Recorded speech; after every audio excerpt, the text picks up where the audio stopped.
para você que está nos assistindo, a gente te convida agora para a gente passar para o nosso painel. Eu vou participar como moderadora desse painel, que é um painel sobre como a gente enfrenta e faz o controle das doenças cardiovasculares no Brasil. E a gente vai debater muito com os nossos convidados, eu vou anunciá-los aqui, é um super time de especialistas também. A gente vai falar muito de 3 perspectivas, que é, a primeira, o envelhecimento da população, 2, os impactos da Covid, e também a questão das comorbidades. Então, é com muito prazer que eu começo aqui agora a apresentar. Vou começar falando, vou pedir para cada um deles, conforme eu for falando, né, a gente vai identificando aí na tela, você que está acompanhando a gente, mas participam dessa mesa. Doutora Maria Lúcia Vieira, que está à frente da Coordenação de Trabalho e Rendimento, ela é subordinada à Diretoria de Pesquisas do IBGE, onde ela é responsável pela coordenação do Sistema Integrado de Pesquisas Domiciliares, que agrega as pesquisas PNAD contínua, Pesquisa Nacional de Saúde, a conhecida PNS, a POF, a Pesquisa de Orçamento Familiar, e a PNAD Covid-19. A doutora Maria Lúcia Vieira também é representante do IBGE nesse grupo de pesquisas domiciliares e no grupo de estatísticas do uso do tempo e gênero, no âmbito da Conferência Estatística das Américas, a CIA, e da Comissão Econômica para a América Latina e o Caribe, a CEPAL. Doutora Maria Lúcia, muito obrigada pela sua presença, é um prazer ter a senhora aqui com a gente nessa tarde. Quem também faz parte dessa mesa é o Dr. Marcelo Ferraz Sampaio. Ele é médico cardiologista com experiência na área de medicina e ênfase em arteriosclerose e biologia molecular. O Dr. Marcelo faz parte do corpo clínico cardiológico do Hospital Beneficência Portuguesa e é coordenador do pronto atendimento do Hospital Beneficência Portuguesa Mirante. O Dr. Marcelo também é membro do comitê científico do Instituto Lado a Lado pela Vida. Dr. Marcelo, muito obrigada pela sua presença. É um prazer ter o senhor aqui com a gente nessa mesa. Quem também faz parte, e eu vou apresentar agora, o Dr. Manuel Fernandes Canezin. Ele é presidente da Rede Brasileira de Insuficiência Cardíaca. Ele é diretor da Active Metodologias Ativa de Ensino e Paciente 360 e também doutor em cardiologia pela USP, a Universidade de São Paulo. Muito obrigada, doutor Manuel. Também um enorme prazer poder contar aí com tudo que o senhor vai trazer para a gente e agregar nesse debate. E também compõe a nossa mesa a doutora Jaqueline Silva Misael. Ela é coordenadora geral da CGCTAB, que é a Coordenação Geral de Prevenção de Doenças Crônicas e Controle do Tabagismo do Ministério da Saúde. Muitíssimo obrigada a todos pelo aceite aí do nosso convite.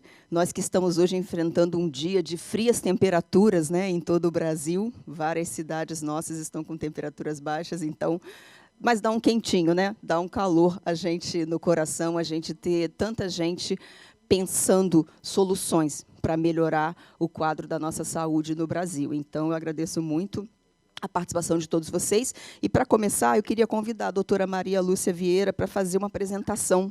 Doutora Maria Lúcia Vieira, por favor, a sua apresentação, com certeza, vai nos ajudar a pautar a discussão que, na sequência, a gente começa. Bom, uma excelente tarde aí para todos. Agradecemos o convite, né, dessa participação do IBGE nesse fórum tão especial. É uma temática muito importante. Eu vou aqui a minha participação, ela está alinhada com a missão institucional do IBGE, que é fornecer informações. Infelizmente, eu não tenho soluções para propor, né? Eu sou da área de pesquisa, não sou da área médica, mas a gente tem assim uma série de informações muito relevantes que são captadas pela Pesquisa Nacional de Saúde, que eu acho que vai subsidiar aí a vocês, né, que são os especialistas, e aos gestores de políticas públicas, para que a gente possa aí, minimizar essas ocorrências, essas incidências das doenças crônicas, das doenças cardiovasculares. Então, eu vou trazer aqui alguns resultados da Pesquisa Nacional de Saúde. A gente tem uma próxima divulgação e última no dia 28 de agosto agora, em que a gente vai apresentar alguns temas relacionados aí já a questão de deficiências, mas esse tema específico de doenças crônicas e estilos de vida, né, que apresentam os fatores de risco e proteção à saúde, eles já foram divulgados mais no início do ano. Então, eu vou trazer alguns resultados aqui para a gente. Então, no próximo slide, eu trago o que é a Pesquisa Nacional de Saúde, né? Então, ela tem como objetivo ela foi feita em parceria com o Ministério da Saúde e o objetivo dela é dar informações, né, sobre esses determinantes, esses condicionantes, o acesso ao serviço de saúde, a avaliação do serviço de saúde para a população residente no Brasil. A amostra dessa pesquisa é de 108 mil domicílios, então é uma pesquisa bastante grande, ela é bastante detalhada. Bom, a gente pode observar nesse próximo slide essa questão da estrutura etária, né? Esse perfil da população brasileira, ele vem mudando bastante. A gente, não só no Brasil, mas no mundo, a estrutura etária, ela vem se mostrando cada vez mais envelhecida. No próximo slide, por favor. Ela vem se mostrando cada vez mais envelhecida. A gente tem aí uma pirâmide etária representando aí de 1980, nem faz tanto tempo assim, eu já era viva, já era nascida, que a gente tinha uma base maiorzinha, né, de mais jovens, né, de crianças nascendo, e um topo que é a representação lá das pessoas com mais idade, não tão estreito, não tão largo, mas já começando a alargar em relação ao meio. Já no ano 2000, a gente tem aí uma pirâmide etária que mostra uma base mais estreita e um alargamento do topo. E a gente tem essa pirâmide abaixo, que ela é na verdade, ela foi uma estimativa que ela foi feita para 2020, a gente ainda não construiu a de 2020, mas é uma estimativa que já mostra muito bem aí que a gente já sai desse formato de pirâmide e a gente começa a virar uma moringa, né? Assim, com a base bem estreitinha, e a gente tem lá em cima um alargamento, mostrando aí esse evidente envelhecimento da população. E com isso, as demandas em termos de saúde, elas também vão mudando. Então, se no passado a gente tinha uma grande, né, uma das maiores causas de morte, no passado mais longe, não era devido à questão das doenças crônicas, especialmente as cardiovasculares, hoje ela vem se mostrando aí como uma das principais causas de morte que poderiam ser evitadas, né? Então, a gente vai ver um pouquinho nos próximos slides sobre a questão das doenças crônicas. Então, eu vou trazer algumas prevalências das doenças crônicas que foram investigadas na pesquisa. Você pode passar o próximo, por favor? Tá? Então, aí tem uma explicação, né, que elas são dos maiores problemas de saúde pública do Brasil e do mundo, com impactos que permeiam aí a ocorrência de mortes prematuras, a perda da qualidade de vida, aparecimento de capacidades e elevados custos econômicos para a sociedade e para os sistemas de saúde. Pode passar para a próxima, por favor. Então, a gente já tem aí o primeiro resultado, que é o percentual da população que referiu algum diagnóstico de doença crônica física ou mental. Então, no caso aqui eu estou falando só de pessoas que referiram. A gente sabe que ainda tem uma parcela da população que não teve o diagnóstico e que pode ter alguma dessas doenças. Então, a gente tem aí a questão da hipertensão arterial, 23,9% da população referiu ter hipertensão arterial, 21,6% problema de coluna, 10,2% depressão, a diabetes com 7,7%, e né, a gente tem aí doenças do coração 5,3%, então, sendo que 52% das pessoas com 18 anos ou mais referiu pelo menos uma dessas doenças crônicas, né? Então, a gente está falando aí de mais da metade da população com pelo menos uma dessas doenças. Próximo, por favor. E aí a gente está vendo essa evolução em relação a 2013. Em 2013, 21,4% da população referiu a hipertensão arterial, enquanto que em 2019 esse percentual sobe para 23,9%. E a gente vê que em todas essas doenças, eu coloquei as mais frequentes aqui em relação ao gráfico anterior, mas em todas elas a gente percebe e observa um aumento do percentual da população em relação ao que a gente captou em 2013. No próximo gráfico, a gente consegue ver isso em relação à questão, né, de sexo, para a hipertensão arterial, sexo e idade. Então, a gente vê claramente que essas doenças crônicas elas estão muito associadas à faixa etária, né? E por isso a questão do envelhecimento populacional foi importante eu trazer no início.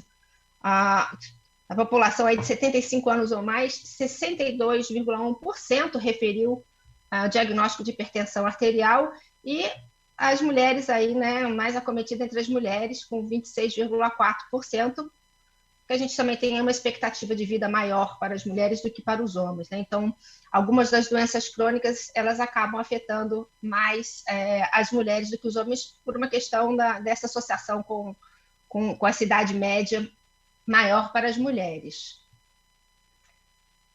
No próximo slide, a gente vai ver já em relação à diabetes, né? Então, mais uma vez, a gente vê uma relação forte do diagnóstico, né? De ter o diagnóstico com a questão da idade. Então, aí a partir dos 65 anos, a gente já tem aí 1/5 da população que referiu diabetes. Também o maior percentual é entre as mulheres, de 8,4%, do que entre os homens, de 6,9%. O próximo slide, ele vem trazendo já a do colesterol também. A gente vê aí uma predominância, né? Uma relação não tão direta como a gente vê na questão da hipertensão arterial quanto a diabetes, mas a gente vê que essa questão do colesterol, ela também tá, né, acomete mais as pessoas de 60 anos ou mais de idade, e também as mulheres que têm aí o percentual maior do que os homens também. Embora a gente tenha aí uma estatística de que as mulheres, elas procuram mais serviço médico, né? A gente tem as mulheres, de uma forma geral, elas têm mais cuidados em relação à saúde, então esse percentual maior entre as mulheres aí também pode estar relacionado a isso, tá? Porque elas tiveram acesso a esse diagnóstico por ir mais a médico do que os homens.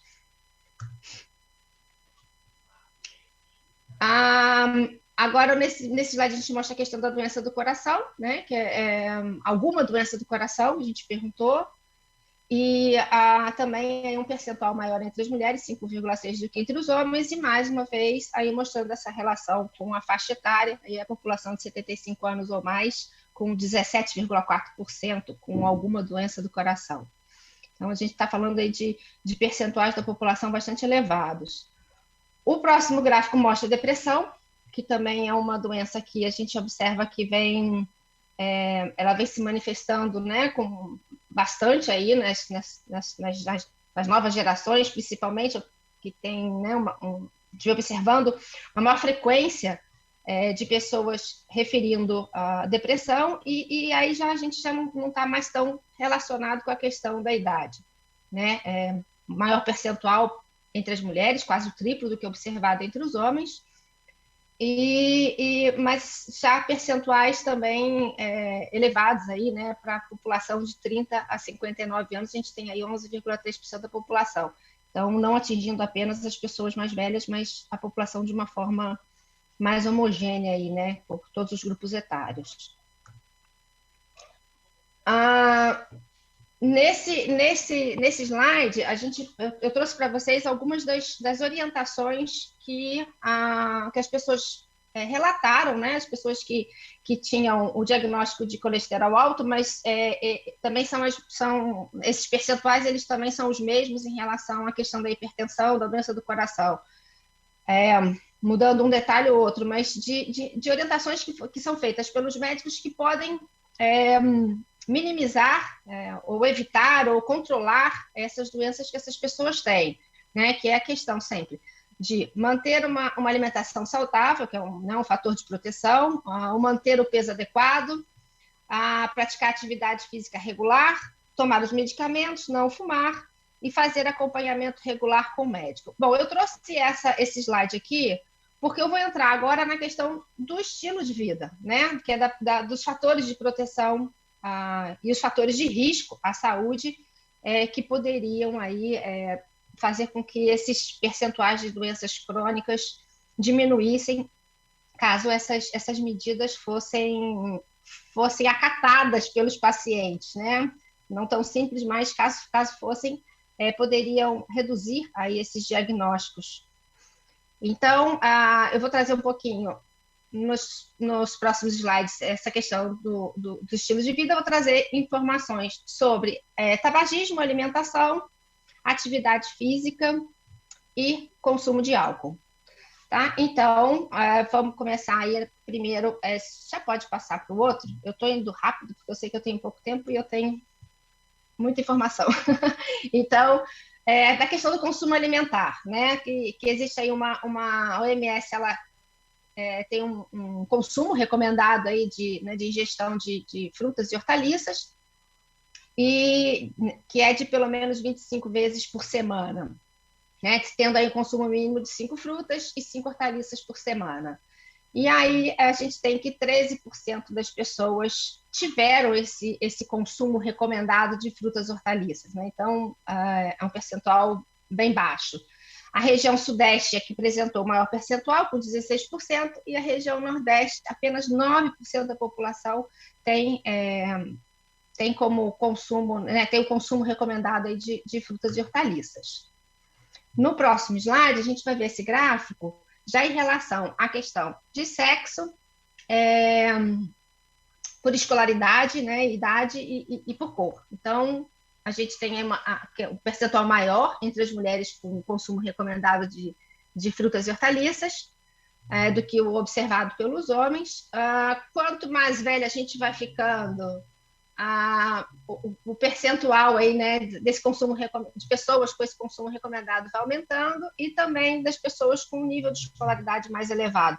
Parece meio inconsistente, né, de que eu mostrei que justamente as mulheres têm um percentual mais elevado das doenças crônicas, as mais velhas também, e aqui o de consumo de hortaliças e frutas, mas é porque é um conjunto de fatores, né? Então eu estou falando aqui de um fator apenas, mas existe um conjunto de fatores de proteção que podem ser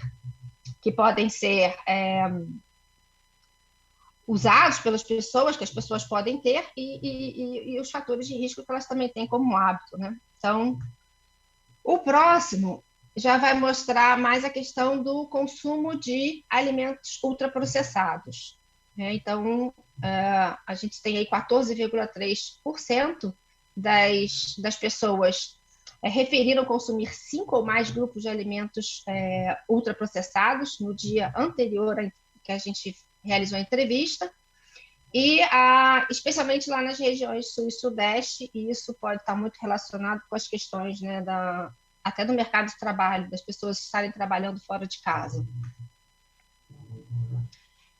O consumo de refrigerante.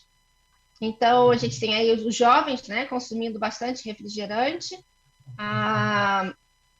17,8% da população de 18 a 24 anos consome regularmente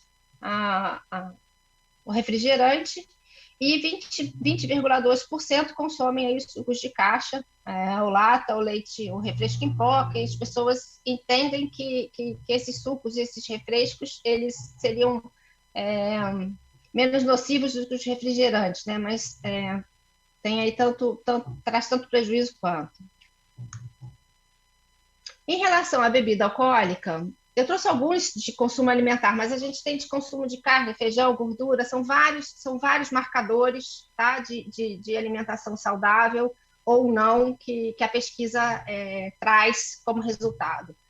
Eu trouxe só alguns. Em relação à questão do consumo da bebida alcoólica, a gente tem que 26,4% da população de 18 anos ou mais costumava consumir bebida alcoólica pelo menos uma vez por semana, e também cresceu aí em relação a 2013. Em 2013 era 23,9%, então tem um crescimento de quase 3 pontos percentuais.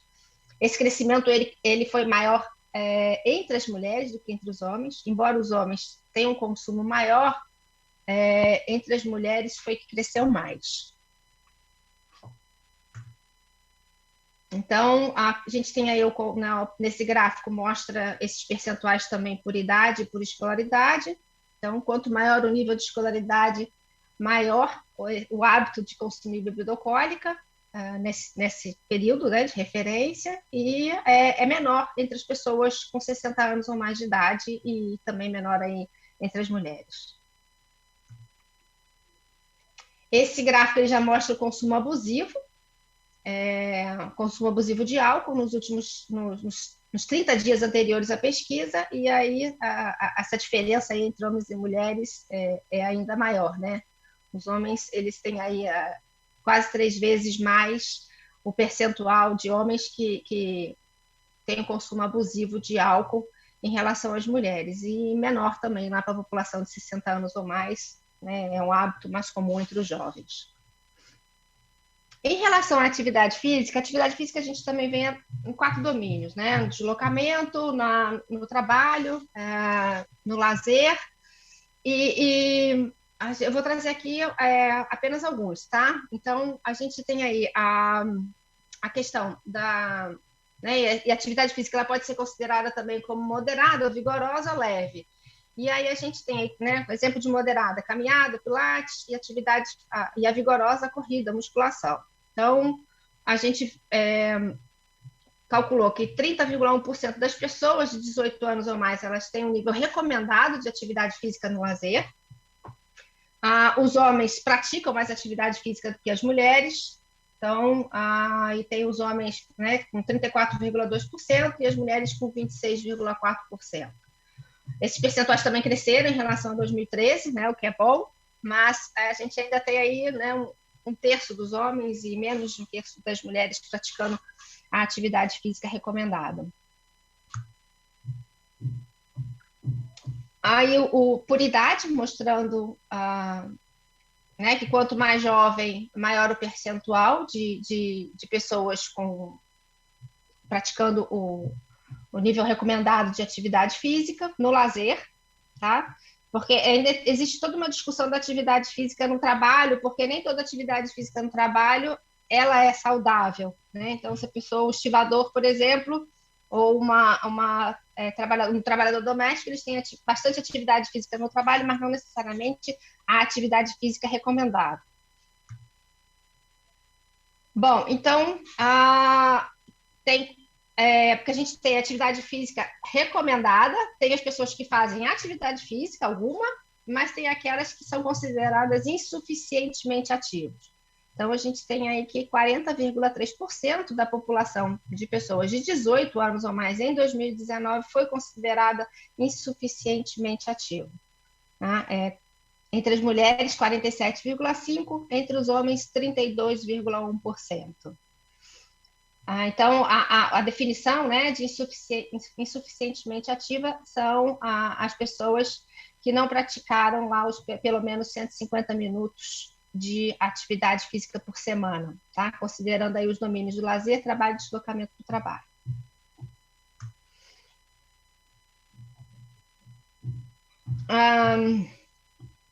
Aí a distribuição ou percentual de pessoas insuficientemente ativas por sexo. Então, a gente já tinha mostrado na tela anterior que é maior entre as mulheres e maior também entre as pessoas de 60 anos ou mais de idade. E aí também vai diminuindo conforme o nível de escolaridade. Em relação ao tabagismo, a gente viu que 12,8% das pessoas de 18 anos ou mais de idade, elas eram usuárias de produtos derivados do tabaco. Produtos derivados do tabaco, a gente não está falando aqui só de cigarro ou cigarro industrializado, a gente está falando de uso de tabaco de uma forma geral. E em 2013 esse percentual era de 14,9%, então a gente tem, infelizmente, uma redução, né? E essa redução vem muito em função de todas essas políticas que foram adotadas aí nos últimos anos em relação ao controle do tabagismo. Os homens têm um percentual maior de homens usuários de tabaco em relação às mulheres. Já está terminando. Nesse último aqui, nesse slide, a gente mostra aí a questão da faixa etária. Então, entre a população de 60 anos ou mais, ainda tem aí 11,9% das pessoas que são usuárias atuais de produtos derivados do tabaco. Felizmente, isso reduz conforme a escolaridade aumenta. Mas entre jovens aí de 18 a 24 também tem ainda 10,8% da população dessa faixa etária, né, usuária de tabaco, que talvez seja a população a atingir, né? Talvez seja mais fácil trabalhar para que não se inicie do que para que as pessoas deixem de, né? Talvez seja mais fácil não começar do que parar. Não sei, é só uma percepção. E eu trouxe também uma tabela que a gente também fez, calculou, nessa pesquisa a gente também fez uma parte de antropometria, né? E aí esse slide ele mostra para a gente a questão, a população com excesso de peso, que está, né, totalmente relacionada aí com a questão da diabetes, do colesterol e da hipertensão arterial. Então, a gente tem que 60,3% da população tinha algum excesso de peso. Esse percentual entre a população de 18 a 24 é de 33,7%, é alto, mas não é como a da população de 40 a 59 ou a de 60 anos ou mais, que passa aí dos 70%. Né? Então, e quando a gente fala de obesidade, né, que é um subgrupo desse grupo de excesso de peso, 25,9% da população estava obesa.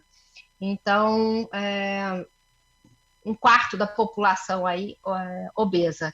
A questão da obesidade, do excesso de peso, ela é mais grave entre as mulheres, né? Se a gente olha nas colunas aí, a gente tem 57,5% de homens com excesso de peso contra 62,6% das mulheres. E quando a gente fala de obesidade, quase 30% das mulheres foram consideradas obesas. A gente, quando fez a pesquisa, a gente mediu e pesou todo mundo. A gente tem tanto o peso referido quanto o auferido lá na hora da coleta da pesquisa, tá? E esses resultados aqui eles foram calculados através dos resultados auferidos lá no momento da entrevista. Bom, então, esses são alguns dos dados que eu quis trazer aqui para vocês. Né, imagino que vocês conheçam boa parte deles, mas eu acho que são assim, resultados bastante importantes para subsidiar a discussão. Muito obrigada. Muito obrigada, doutora Maria Lúcia. Quando no início da sua fala você falou sobre não ser parte, né, da solução, eu discordo um pouquinho, eu sou profundamente fã do trabalho do IBGE, do trabalho de excelência que vocês fazem. Costumo dizer que o IBGE é o grande fotógrafo do Brasil, e é a partir desse retrato, dessa radiografia que vocês fazem, que é possível pensar em políticas públicas, né? Políticas de qualidade. Vocês são parte da solução. Então, muito orgulho, como cidadã e jornalista, do trabalho do IBGE, que cada vez mais vocês tenham recursos e, enfim, capacidade de fazer esse trabalho brilhante que vocês fazem. Sou fã, viu, da POF, da PNAD, sou aquela jornalista que fica ansiosa para cada dado que vocês trazem. E, antes da gente começar aqui o nosso debate, queria compartilhar com vocês, panelistas, que nós já temos 1.250 pessoas online assistindo a gente, sabe? E a gente comentava isso aqui ontem, no primeiro dia do fórum. É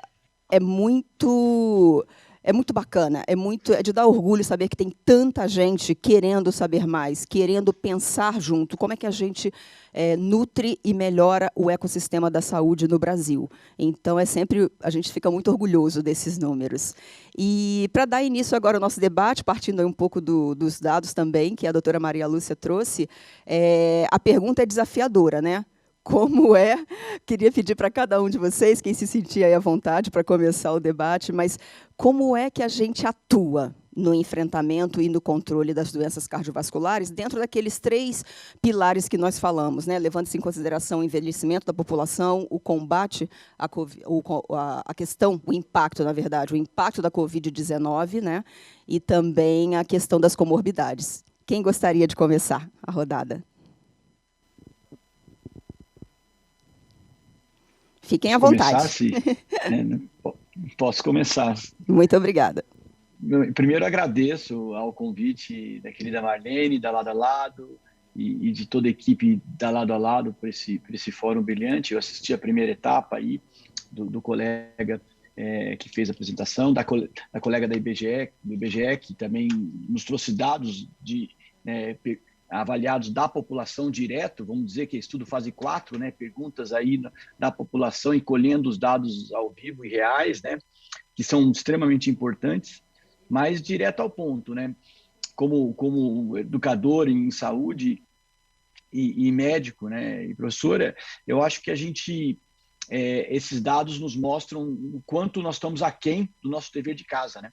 E batendo com os dados do Reimes anteriormente, em relação à saúde cardiovascular, né, existem 3 pontos que são fundamentais no meu ponto de vista aí, eu acho que os colegas, por favor, me corrijam. Primeiro é health literacy, né? Eu acho que a população precisa aprender, né, sobre sua saúde. Ela ainda sabe pouco sobre sua saúde. Talvez com a Covid isso vai ajudar um pouco mais. Segundo, a formação de profissionais de saúde também, que possam atuar junto a essa população. E terceiro, atenção básica, porque hoje o investimento em saúde ele tem sido feito muito em atenção terciária, e sempre foi, isso é no mundo inteiro, né? Isso é no mundo inteiro. A atenção terciária, ela fomenta uma urgência do processo, ela fomenta vamos tirar esse paciente daquele quadro agudo. Então, no meu ponto de vista, acho que esses 3 pontos são muito importantes para a gente começar a corrigir isso que foi muito bem mostrado anteriormente, na aula anterior, e também pela colega aí do IBGE, esses dados alguns dos dados eles são um pouco diferentes dos dados da literatura em publicação, quando você examina o paciente, né, em trials de epidemiologia, porque, na verdade, isso foi declarado, né, não foi avaliado, mas são dados extremamente importantes. Acho que esse é o primeiro comentário. Muito obrigada, doutor Manuel. Doutor Marcelo Sampaio, o senhor que é membro aqui do Comitê Científico do Instituto Lado a Lado pela Vida, o senhor gostaria aí de seguir com as suas observações? Bom, boa tarde a todos. Queria cumprimentar a Marlene Oliveira, minha amiga, que sempre é um prazer estar aqui. E esse é um fórum absolutamente importante. Eu acho que a partir desses fóruns é que a gente realmente não só surgem ideias, mas nós transformamos as ideias em ações. Eu fico um pouco triste até da apresentação da doutora Maria Lúcia, me deixou um pouco de tristeza, porque ela é uma apresentação igual a que eu assisti quando era residente no meu querido Instituto Dante Pazanese de Cardiologia. Não muda. Todo ano a apresentação sempre é a mesma. Os índices, a estatística, ela está aí colocada, nós sabemos identificar quais são os fatores de risco, nós entendemos quais são as ações que devem ser tomadas, mas não se muda nada. A ponto de até levantar uma pergunta absolutamente sem nexo e sem sentido, se realmente nós, como sociedade civil, nós, como governo, queremos realmente modificar esses índices. Porque será que atitudes corretas, adequadas e concretas estamos tomando? Muito provavelmente não. Então, quando nós analisamos uma situação como essa, de doença cardiovascular e de envelhecimento, temos que remontar lá daqui a 50 anos atrás o que aconteceu com a situação do nosso país. Nós tivemos uma melhora do saneamento básico, nós tivemos uma melhora de escolaridade, a tecnologia médica assistencial ela evoluiu no sentido de dar o suporte para um diagnóstico e tratamento mais correto, e as próprias pessoas tiveram mais acesso aos sistemas, inclusive aumentaram os planos de saúde para essa população. Então, a população envelheceu. Mas isso aconteceu em vários países. O problema do envelhecimento do nosso país é que ele está acontecendo de uma maneira rápida, intensa e completamente descontrolada. Então, essa situação, ela leva a uma saturação do sistema, a um colapso do sistema, a ponto de a gente não conseguir sequer controlar os mínimos fatores de risco que estão postos há muitos anos e que todos sabem pelas diretrizes e pelas orientações.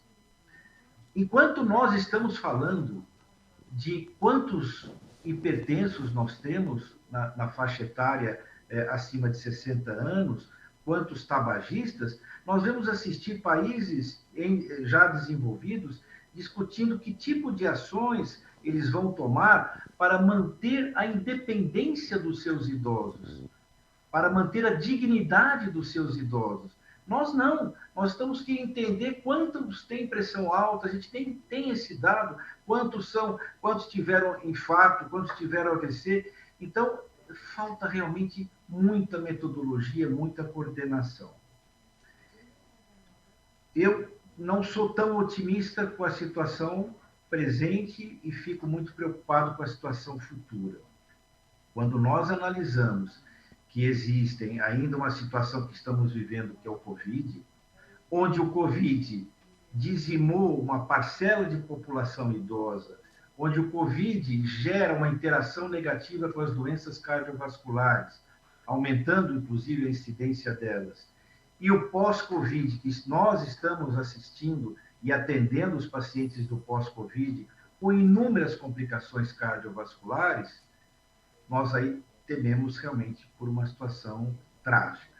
Nós não só não conseguimos corrigir fatores de risco, nós não conseguimos ter ações efetivas para um envelhecimento satisfatório, como também agora nós estamos assistindo a um aumento da própria tragédia cardiovascular por conta desse aumento exacerbado de complicações pós-Covid. Mas como resolver isto? Porque esse foi o desafio que foi me entregue, que é tentar em 5 minutos dar alguma solução. Existe uma solução.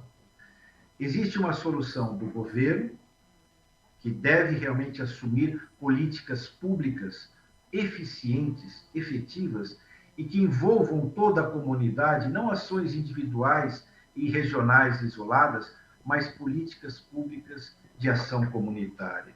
Principalmente investir fortemente no programa Saúde da Família, que, a meu ver, é o programa que mais pode se aproximar de um cuidado adequado para os nossos idosos e uma tentativa de redução dos fatores de risco e prevenção cardiovascular. Do outro lado, nós temos a sociedade civil, nós temos as mídias, nós temos as empresas, nós temos as ONGs. Essas também vão ter que dar sua parte. Essas também vão ter que dar o seu voluntariado. Porque se não fizerem isso, também serão afetadas com o grande colapso assistencial que nós vamos ter nos próximos anos. Então, isto chama-se pacto. Um pacto social, assistencial, civil, diante de uma situação trágica, diante de uma situação terrível, como nós estamos enfrentando e poderemos enfrentar pior. Então, somente com isso, com o esforço coletivo de todos, é que a gente vai conseguir mudar esses números. E quem sabe a doutora Maria Lúcia, o ano que vem, pode apresentar uma aula diferente, pode apresentar números menores, pode apresentar uma situação mais adequada. Eu acho que somente dessa forma nós vamos conseguir enfrentar esse terrível problema. Muitíssimo obrigada, doutor Marcelo Sampaio, por compartilhar conosco a sua angústia, né, de não ver os números mudando, por brilhantemente, nesse pouco tempo de 5 minutos, propor aí o que o senhor disse sobre o pacto, né? A gente compartilha muito disso também, dessa visão de que é necessário, sim, um pacto de todos os atores envolvidos. Gostaria de passar a palavra agora para a doutora Jaqueline. Doutora Jaqueline, do seu ponto de vista, a senhora que atua aí no controle do tabagismo no Ministério da Saúde. Olá, boa tarde a todos, boa tarde a todas. É com grande satisfação que eu estou aqui participando desse fórum com todos vocês, e principalmente por compartilhar a mesa com a doutora Maria Lúcia, doutor Manuel, doutor Marcelo. Bem, então, assim, as doenças crônicas, elas têm uma relevância mundial, né? Não só no Brasil, mas mundialmente. Elas representam 71% dos óbitos mundiais, é uma carga enorme de doenças, né, na população mundial. 80% desses fatores de risco poderiam ser prevenidos. A doutora Maria Lúcia já trouxe com grande excelência todos os dados da nossa PNS, né, de 2019, foi uma pesquisa imensa realizada no nosso país. E assim, considerando o grande impacto, né, desses fatores de risco, desses fatores para o agravamento das doenças cardiovasculares, nós entendemos que são necessárias ações estratégicas e integradas, bem como os colegas falaram, envolvendo diversas dimensões para fortalecer a promoção da saúde, a prevenção de doenças, o cuidado e também a reabilitação das pessoas com doenças cardiovasculares. Então, dito isso, é necessário fortalecer a pauta nas agendas governamentais nos diferentes entes federativos, né? Municipal, estadual, federal, sempre pensando em disponibilizar equipamentos adequados, uma infraestrutura adequada para atender os nossos pacientes, a disponibilidade de insumos para cuidado desses indivíduos e também a qualificação das práticas profissionais, bem como outras ações além dessas, né? Também é importante a gente disponibilizar ferramentas que facilitem o acesso ao cuidado, como, por exemplo, ferramentas tecnológicas, né? Hoje em dia nós vivemos um mundo diferente do mundo que nós vivíamos há 2 anos atrás. Hoje, a teleconsulta é mais do que uma realidade, né? É uma coisa rotina na nossa vida. E, inclusive, as ferramentas tecnológicas, como hoje, por exemplo, nós temos mais de 1.000 pessoas participando desse fórum, né? Esses recursos para capacitação hoje, eles estão no nosso dia a dia, né? Então, é mais do que importante a disponibilização dessas ferramentas. Além disso, promover ações de educação em saúde para fortalecimento do autocuidado para a promoção da saúde, prevenção e melhor controle dos níveis pressóricos, glicêmicos e outros parâmetros, né?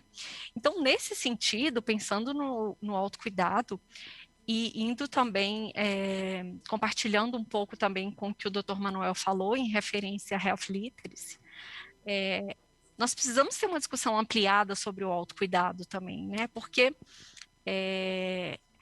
hoje em dia nós temos uma parte da nossa população sequer faz adesão medicamentosa. Então é uma discussão muito mais ampla, ela não se restringe apenas a uma prescrição, né, do profissional. Ela vai muito além disso. Ela tem relação com toda a vida daquele paciente, com toda a vida daquele usuário, da forma como que ele vive, a rede de apoio que ele tem. Então, é uma questão que a gente precisa ampliar a discussão.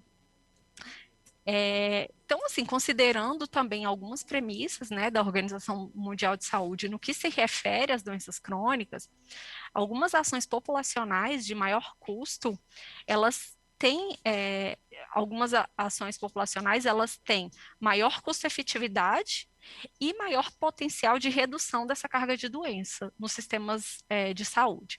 Então, com isso, é preciso que a gente adote medidas para ampliar o controle do tabagismo, como, por exemplo, ações de diminuição do consumo de tabaco e da exposição da população à fumaça com cigarro. Nesse sentido, aqui nós temos feito uma interlocução muito grande com o INCA e com outras áreas aqui do Ministério da Saúde para fomentar a disponibilização do tratamento no território. Nós tivemos uma redução muito grande do número de atendimentos em decorrência da pandemia. No território, as pessoas têm tido menos acesso ao tratamento para controle do tabagismo, controle do consumo de álcool, como, por exemplo, restrição de venda de álcool no varejo e aplicação de leis sobre o consumo de álcool e direção. Também ações para a promoção da alimentação adequada, e com isso eu venho ressaltar o nosso guia alimentar para a população brasileira. É um guia que ele constitui em uma das estratégias para a implementação de uma diretriz de promoção da alimentação adequada e saudável, que integra a Política Nacional de Alimentação e Nutrição, e também garantir ações relacionadas à promoção da atividade física. E nisso eu também não posso deixar de falar recentemente do lançamento do Guia de Atividade Física para a população brasileira. Foi o primeiro guia, né, lançado aqui no Brasil, e ele traz atividade física abordada em todos os ciclos de vida, para crianças, adolescentes, adultos, idosos, e também para algumas condições específicas, como pessoas com deficiência e gestantes. E nele são esclarecidos alguns conceitos importantes, como, por exemplo, de atividade física e de seus domínios, e o exercício e comportamento sedentário. Então, assim, são inúmeras ações, né, que a gente vem desenvolvendo. É muito importante que a gente tenha essa integração entre os entes, entre o terceiro setor, para que a gente possa, de fato, garantir uma assistência de qualidade para a nossa população, que a população tenha acesso em tempo oportuno e de qualidade, para que a gente melhore, com certeza, esses índices de prevalência, né, na nossa população de doenças crônicas. Acho que, de início, é isso. Muito obrigada, doutora Jaqueline. Eu aplaudi aqui mentalmente quando você citou o guia da alimentação, que eu acho fantástico, um instrumento maravilhoso. E para essa próxima rodada agora de debates, é mais uma vez um desafio, né? Sempre, mas na opinião de cada um de vocês, para esse controle das doenças cardiovasculares e também das doenças crônicas, qual é o ponto-chave para esse enfrentamento? Passa pela atenção primária? O que fazer para que ela seja resolutiva de verdade? É a grande pergunta, né? É o grande desafio. Como faz? Como faz na prática para que isso aconteça? Doutor Marcelo Sampaio, o senhor com seu poder cirúrgico de responder perguntas complexas, o senhor gostaria de começar? Olha, eu acredito que sim.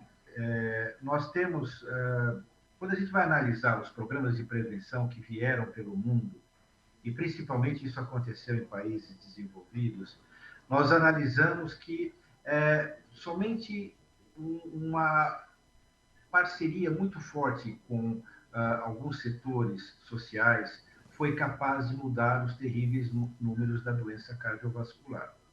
Mas, principalmente, quando se atingiu o nível assistencial próximo da comunidade. Então, o que mais se aproxima de programas de sucesso internacionais, o que nós temos aqui no nosso país, como eu já citei, é o Programa Saúde da Família. Então, eu acho que o governo deveria investir fortemente nisso, porque ele consegue fazer não só um sistema de atenção primária e de mapeamento e de registro, e aí entra o que eu gostaria de citar,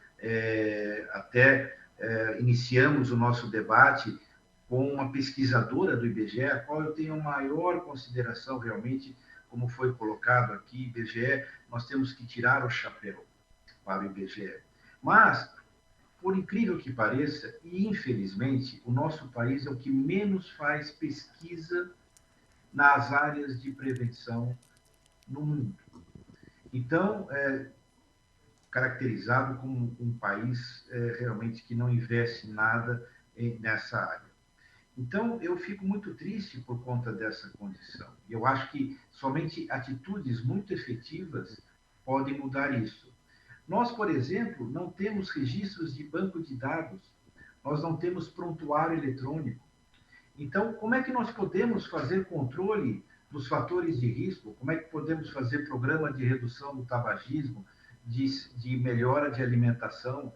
Como é que podemos fazer campanhas contra o uso abusivo do álcool, contra drogas ilícitas e anabolizantes, contra a obesidade infantil, que vem crescendo de forma completamente também descontrolada, se nós não temos banco de dados, se nós não temos uma tecnologia digital, se nós não temos prontuário eletrônico. Há cerca de 10, 12 anos, eu recebi um honroso convite de compor uma comissão aqui em São Paulo que iria implantar o prontuário eletrônico nos postos de saúde.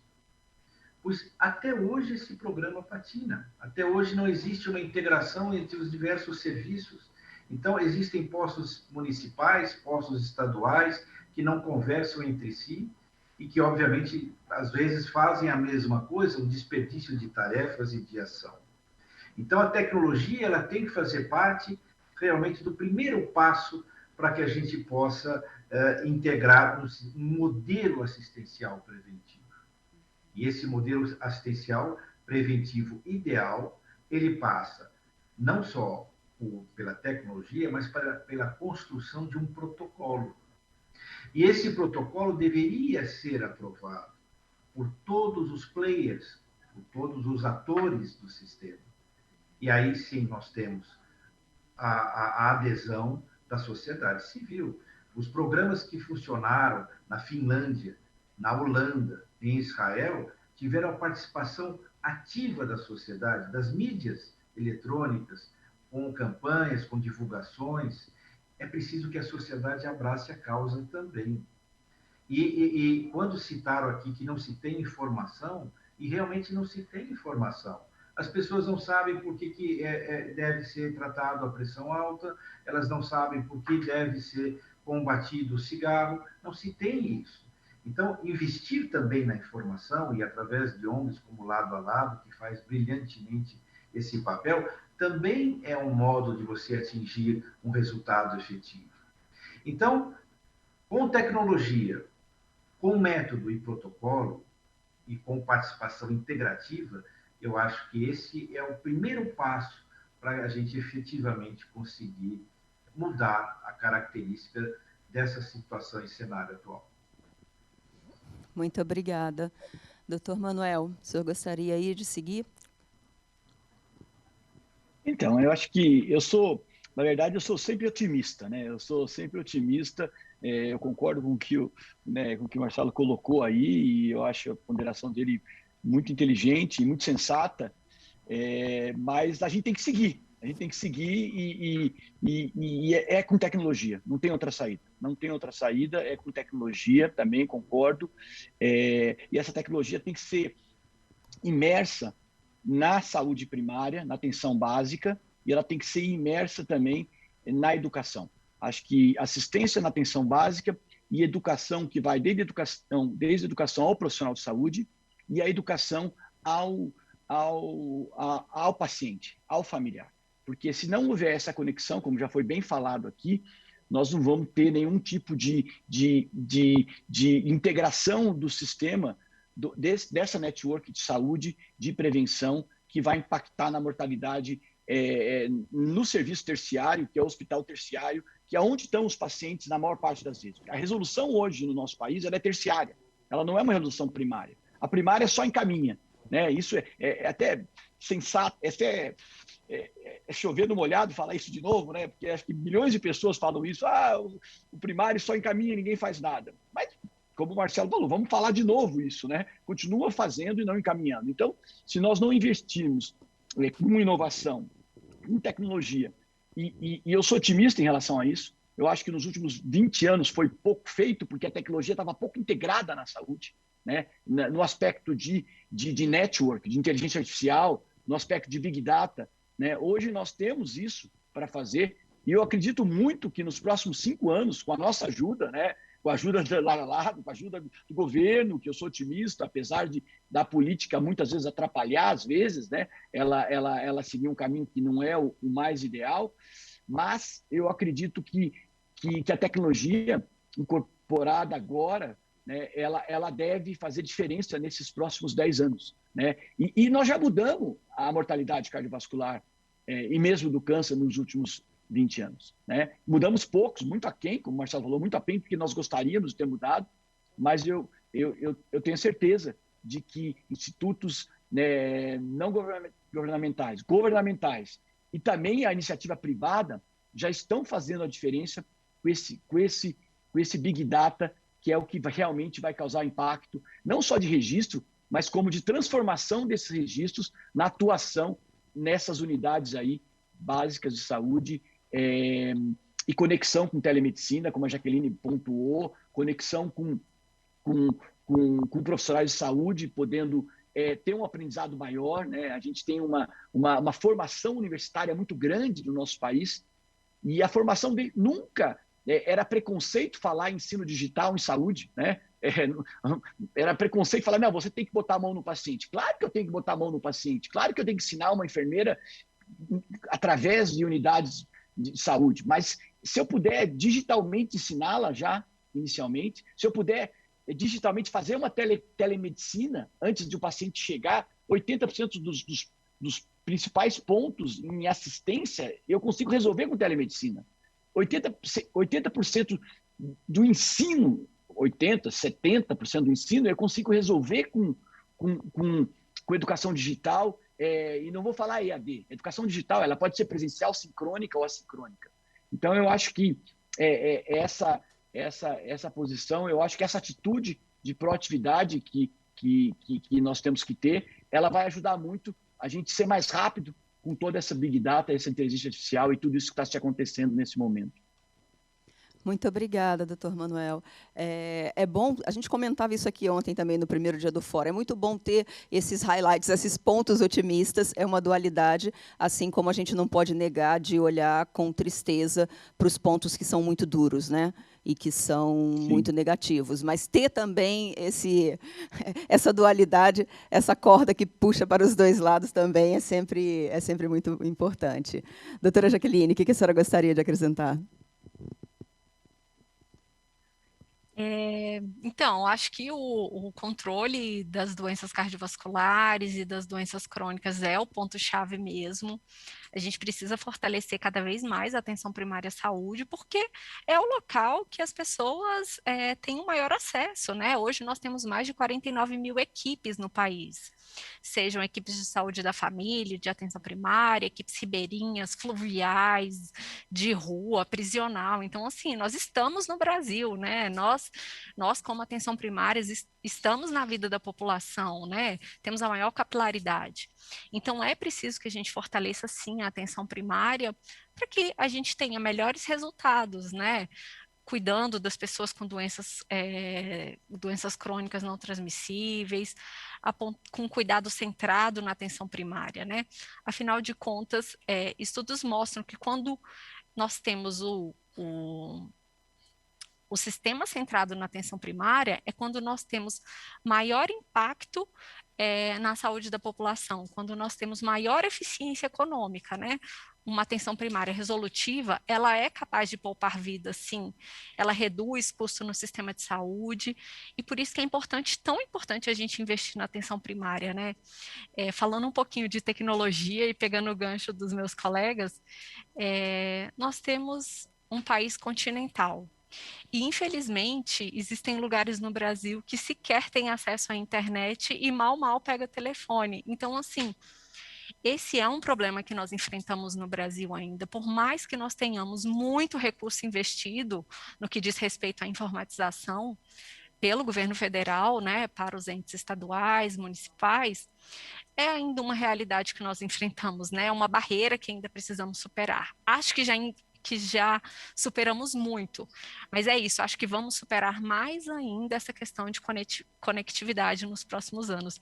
E eu sou tão entusiasta quanto o Dr. Manuel, eu acho que nós temos inúmeros problemas, inúmeros, mas eu acho que nós não podemos desistir e continuar fazendo todas as ações. Por exemplo, gostaria de citar um pouquinho para aproveitar o espaço e falar, né, das ações que a gente vem desenvolvendo aqui pelo Ministério da Saúde, tabagismo, especificamente na coordenação de prevenção de doenças crônicas e controle do tabagismo, que eu estou à frente aqui. Então, temos alguns projetos de desenvolvimento de sistema de suporte à decisão. A nossa ideia é que daqui a alguns anos, a partir do momento que o profissional vai inserindo informações relacionadas ao paciente no sistema de informação básica, o sistema possa emitir alertas para que aquele profissional de saúde já possa direcionar o melhor cuidado para aquele paciente, baseado em regras de negócio, de informações já disponibilizadas nos sistemas. Temos já em andamento a produção de inúmeros materiais de teleeducação, seja web-aulas, videoaulas, infográficos, vídeos curtos, tanto direcionados para profissionais de saúde, quanto para a população. Temos também em desenvolvimento um manual de boas práticas para o cuidado das pessoas com hipertensão e diabetes, voltado à atenção primária. É um manual que vai ajudar muito no cuidado, né, que vai qualificar a abordagem clínica dos profissionais de saúde no território. E, além disso, nós estamos trabalhando com o desenvolvimento da estratégia cardiovascular. A estratégia de saúde cardiovascular, ela é focada em 5 eixos, né? O eixo de promoção da saúde, o eixo de educação em saúde, o eixo de qualificação da abordagem clínica. Sem isso, a gente não consegue avançar na qualidade do cuidado. também na qualidade da gestão, pensando naqueles itens que eu falei lá no início da minha fala, né, quando a gente precisa ter equipamentos adequados, infraestrutura adequada, uma gestão muito qualificada, né, para que possa movimentar toda a rede, e também um eixo de fomento à pesquisa. Além disso, a estratégia cardiovascular tem como uma dos seus pilares de operacionalização a iniciativa Hearts Brasil. O Ministério recentemente fez a adesão à iniciativa Hearts. A iniciativa Hearts, ela tem um pacote, né, de módulos que são hábitos saudáveis, protocolos de tratamento clínico baseado em evidência, acesso a medicamento e tecnologias essenciais, risco cardiovascular, trabalho multidisciplinar, sistema de monitoramento e o guia de implementação. Então, esse pacote, ele visa fortalecer o manejo das doenças cardiovasculares e diabetes na atenção primária, ele é centrado na atenção primária. Então, nós temos várias estratégias em desenvolvimento. Os resultados não são rápidos, obviamente, né? Não é implantando a iniciativa Hearts no Brasil agora. É claro, nós estamos iniciando, né? Tivemos uma adesão junto a OPAS agora em abril, a reunião da Câmara Técnica vai acontecer amanhã, a primeira reunião da Câmara Técnica. A Câmara Técnica Nacional foi publicada agora em junho. Nossa primeira reunião, então, será amanhã. E com isso a gente tem todo um cronograma de diversas ações que serão executadas para que a gente comece a fazer a execução de tudo isso no território. Então, eu estou bem animada com todos os projetos que estão em andamento. Como eu disse, os resultados eles não são rápidos, mas nem por isso a gente vai ficar sem desenvolver nenhuma ação. Pelo contrário, acho que a gente tem que trabalhar em conjunto com vocês, para que a gente possa ter um resultado digno para a população brasileira, né? E com certeza daqui a alguns anos diminuir toda essa prevalência de doenças crônicas que a gente tem na sociedade como um todo. Acho que é isso. Obrigada. Muito obrigada, doutora Jaqueline. Muito obrigada por compartilhar todas essas ações, todos esses passos, né, que estão sendo dados. É um longo caminho, mas é importante também mostrar que estamos tentando, né, avançar. E saiba que tudo que vocês falaram aqui, queria compartilhar isso, nós já temos 1.380 pessoas online, então são 1.380 pessoas que estão absorvendo tudo que vocês estão compartilhando, formando as suas opiniões, serão propagadoras. A gente sempre avisa para quem está assistindo que esse material todo, o fórum inteiro, fica gravado, tanto o dia de ontem quanto o dia de hoje. Então, se você puder ajudar a compartilhar com pessoas, né? A gente tem aí gestores, a gente tem a comunidade médica, a gente tem pacientes, a gente tem os familiares dos pacientes, é uma massa de pessoas nos assistindo e ajudando a reverberar e a pensar soluções. A gente faz agora, então, uma rodada de considerações finais. Queria pedir para vocês, brevemente, alguma coisa que vocês gostariam de acrescentar. Doutora Maria Lúcia, tem alguma coisa aí do seu ponto de vista, de dados, que você gostaria de acrescentar? Eu tenho, sim. Então, mais uma vez, agradecer a organização do evento, parabenizar aí os colegas aí de sessão e falar que a pesquisa de saúde é uma pesquisa domiciliar, né? Então, como eu disse, a gente só tem as estatísticas do que a pessoa refere ter tido o diagnóstico. Então, a gente não está contabilizando aí nem as pessoas que foram a óbito, porque não são entrevistadas, nem as pessoas que não têm o diagnóstico. Então, eu reforço a importância dos registros administrativos por parte do Ministério da Saúde, sim. Eu acho que é de extrema importância, que são, informação adicional e complementar aí junto com as pesquisas domiciliares. Eu acho que a população, ela, de certa forma, ela tem informação, sim, mas ela chega de forma muito diferenciada em todo o país, né? A gente realmente, como foi dito, tem áreas da região norte que não tem sinal de telefone, quanto mais internet. O nível de escolaridade da população é muito diferenciado. Então, como essa informação chega a todo o país, ela tem que ser diferenciada também. Então, acho que a gente tem que avançar bastante aí nas estatísticas, nas pesquisas e nos registros administrativos, sim. E quem sabe, né, vamos torcer para que em 2024, quando eu trouxer os novos resultados, que a gente tenha aí números melhores em termos de fatores de proteção e menores em termos de prevalência. Obrigada. Muito obrigada, doutora Maria Lúcia. Vocês trouxeram isso e é importante sempre a gente lembrar a nossa realidade, que é dura, sim. Nós temos 27% da população brasileira sem acesso algum à internet. Acesso algum. É Wi-Fi, é fibra, é computador, é celular, é alguma coisa. E num país continental, como vocês mesmos disseram, alguns de vocês na fala de vocês, nós estamos falando de num país de 220 milhões, esse número é muito expressivo. São milhões e milhões e milhões de pessoas sem acesso à informação. Então, dando sequência aí, doutor Marcelo Sampaio, alguma coisa que o senhor ache fundamental que a gente não pode esquecer nesse debate? Olha, eu queria deixar assim um chamamento, né, à sociedade. Quando a gente vê todos os problemas, quando nós discutimos aqui toda a situação, o cenário atual, a perspectiva do cenário futuro, pode dar a impressão de um certo pessimismo, mas não. Isso realmente é uma consciência da realidade e uma consciência do que nós temos que enfrentar e qual será a melhor forma de enfrentar. Desistir nunca, jamais. Nós temos realmente que reverter isso. Esse é o nosso desafio. Agora, é tanta situação que é preciso em vários níveis que eu acredito que só o governo não terá um fôlego administrativo, orçamentário, para resolver todos esses problemas em curto espaço de tempo, como nós desejamos e necessitamos. Então, esse é o conclame, esse é o chamamento à sociedade, para que a sociedade ajude, para que todos participem disso. Eu tenho certeza que tem empresários nos assistindo, tem pessoas de vários níveis, de várias possibilidades, e que têm ideias muito boas.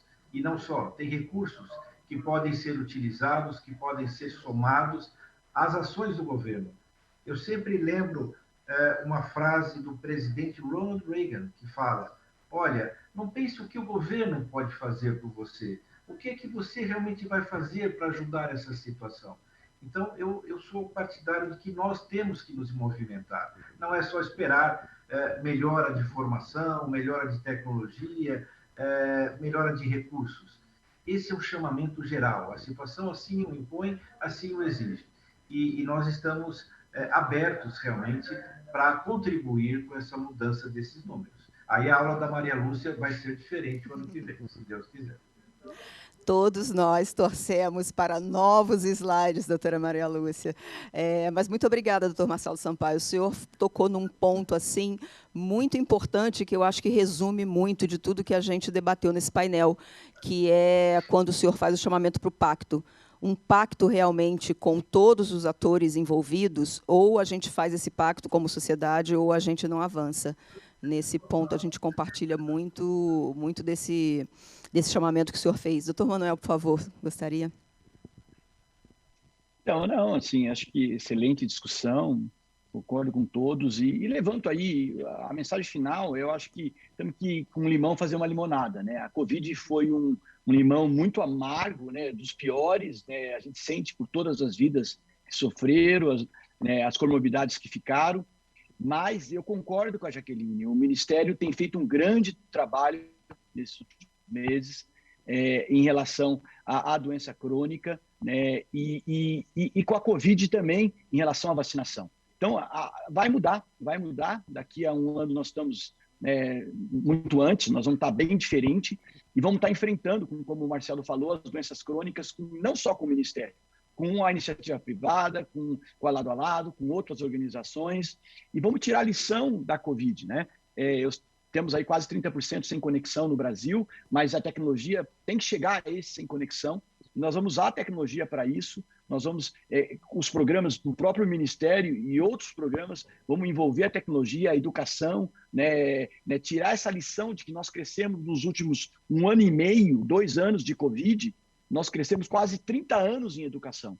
Então, quase mais de 20 anos em assistência nós aprendemos nesses 2 anos de Covid. Então, vamos trazer isso que nós aprendemos em educação, isso que nós aprendemos em assistência em relação à Covid, para as doenças crônicas cardiovasculares e o câncer, né? Mas principalmente as cardiovasculares, que eu acho que sofreram muito mais. Não que eu seja cardiologista, mas eu sou um clínico, eu sou um médico, um educador, mas eu vejo que as doenças cardiovasculares, como o Marcelo pontuou também, sofreram muito, e ele tem razão, né? Mas eu acho que a Covid agora, a assistência à Covid, ela mudou muito nossa cabeça em relação a esse processo todo, e vamos trazer essa lição para que a gente possa melhorar muito toda a assistência e educação, não só da população, não só integrar como network, mas também como criar essa assistência de uma forma muito mais presencial e remota, integrada ao sistema como um todo. Eu acho que essa é a mensagem final. Muito obrigada, doutor Manuel. Muito obrigada pela sua participação aqui. Doutora Jaqueline, gostaria de encerrar com as suas considerações finais? Sim, acredito que muitas ações já foram desenvolvidas, outras estão em processo, mas ainda assim temos muitos desafios, né, para superar e garantir uma assistência de qualidade para a população, que eu acho que esse é o desejo de todos, né? Que todas as pessoas tenham, sim, um acesso em tempo oportuno, um acesso de qualidade, um acesso humanizado, e também que a gente possa ofertar uma possibilidade que as pessoas entendam um pouco também sobre a sua saúde, né, o seu processo de saúde e doença. Então, temos muito ainda, muitos desafios, né, para superar. Mas gostaria de agradecer a participação aqui, compartilhar essa mesa com todos e colocar à disposição, me coloco à disposição, a coordenação, o Departamento de Promoção da Saúde, para que a gente possa sempre construir estratégias que possam qualificar o acesso e garantir esse acesso em tempo oportuno para a população. Obrigada. Muito obrigada, doutora Jaqueline, doutora Maria Lúcia, doutor Marcelo, doutor Manuel. Muito obrigada pela participação de vocês. Uma honra e um privilégio poder ouvi-los aqui nessa mesa. E para você que está nos assistindo, a gente vai fazer um intervalo, mas antes desse intervalo, queria convidar vocês para assistir um vídeo muito especial. É um vídeo do lançamento da campanha Respire Agosto 2021. É uma campanha aqui do Instituto Lado a Lado pela Vida. Ela foi criada em 2018, essa campanha, para alertar a população sobre o câncer de pulmão. E a campanha tem uma série de ações programadas a partir de 1º de agosto, quando se comemora o Dia Mundial de Combate ao Câncer de Pulmão. Então, eu convido vocês para assistir o vídeo. Na volta, a gente faz um intervalo.